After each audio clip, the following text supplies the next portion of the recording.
Ladies and gentlemen, it is my pleasure to introduce Mr. Ryan Traughber.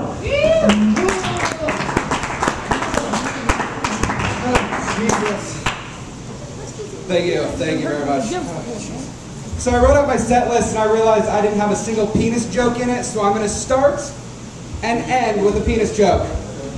Alright, I just feel like this is the place to do penis jokes, obviously. So, here we go. I had a friend of mine who told me that he pleasured himself using a vacuum cleaner.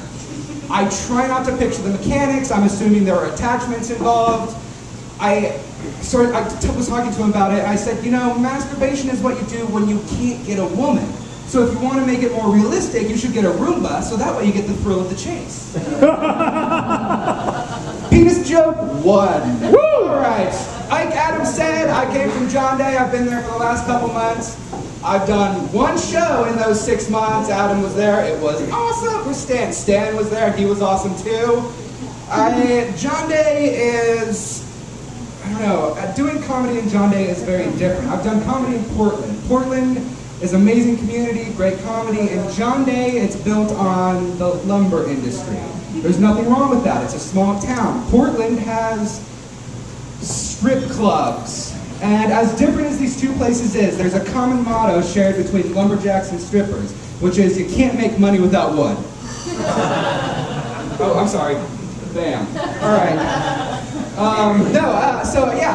Adam and Stan came to John Day to do a show, and I was like, oh yeah, we'll provide dinner for you guys. And they're like, great, steak and lobster. And I was like, John Day doesn't really have lobster, but you know what they do have is crawdads, which is kind of like lobster sliders in a way. Almost just as good. Just before I moved back, they had a demolition derby. I went to a demolition derby. It was awesome. But halfway through, I ruined it for myself because I realized that demolition derbies are a lot like orgies, okay? Everybody's trying to bang each other, there's a lot of fluids leaking from undercarriages, and whether, you know, even if you do win, nobody's gonna want to drive that car ever again.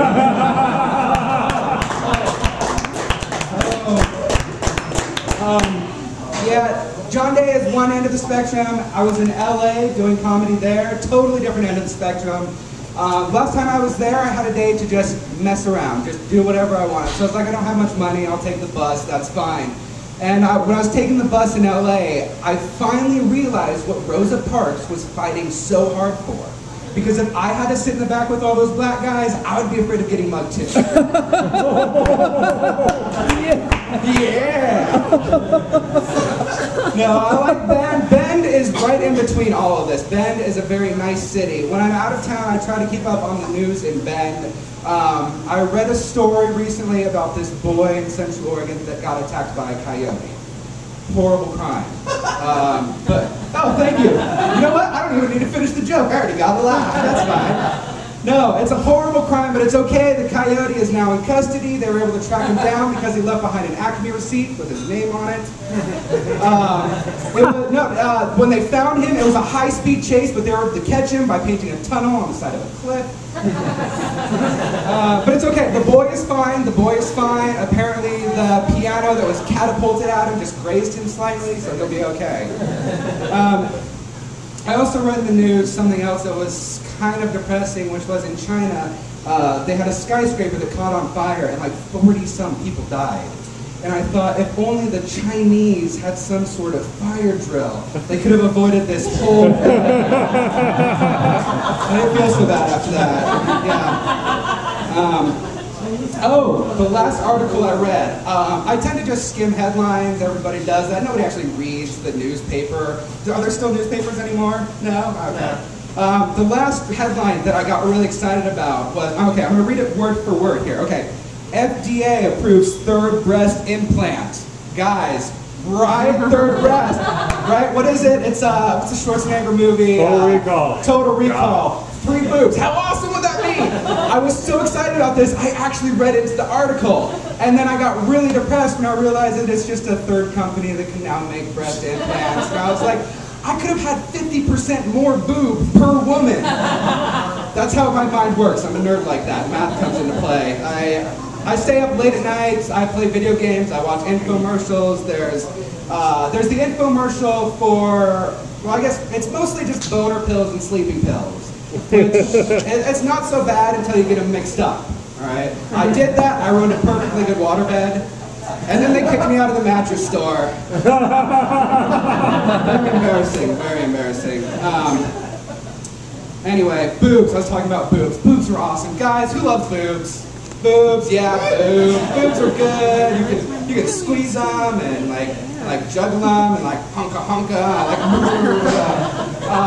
And I thought boobs were the best until this last Thanksgiving when my family got together. 2 new babies in the family, 2 of them. All right. One cousin who has no shame whatsoever. We finished dinner, we're all sitting there talking. She grabs her baby, sits cross-legged in her chair, puts her baby on her lap, and flops her boob out from under her shirt onto the baby's face.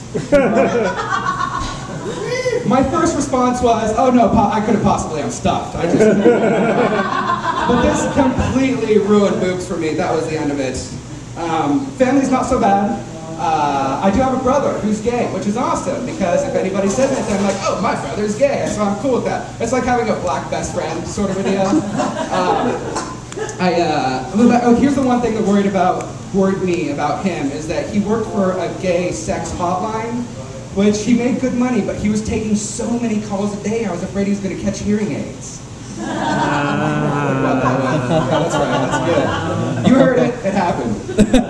Oh man, how am I doing, time-wise? Am I doing good? Oh, let me ask you, how am I doing? Yeah, woo! Anyway, I'll go a little bit longer and then I'll do my penis joke.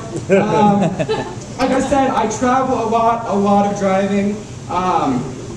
I used to love flying all the time, and then 9/11, and so flying became worse. But here's how I made it fun, is that once you get, as soon as you get through security and everything like that, I went through one of those x-ray scanner things, people see naked, everybody complained, but as soon as I stepped out of it, I was like, I'm so flattered, somebody actually wanted to see me naked. That's so nice. And then I got a little bit further and I was like, oh crap, they have to see me naked, those poor people. But to make time pass faster on planes, I came up with a really cool game. It's called, What Does This Flight Smell Like? Now, let me explain to you how this happens. It's not about naming the smell, it's about convincing the people around you that that is the smell you have. I was on a flight, Portland to LA, no food except for peanuts, okay? I convinced everybody around me that what we smelled was Spanish rice. I won, Spanish rice, that's right. Yeah. Another thing I do, if I can't get people to play games with me, usually what I'll do is, here's what it is. Has anybody joined the Mile High Club? Anyone? No?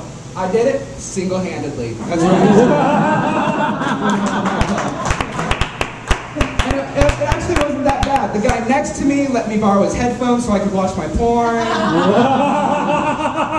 And then the stewardess kept walking by saying, sir, would you like a blanket? And I was like, oh, no, that's okay. I'll just use the airsick bag when I'm done.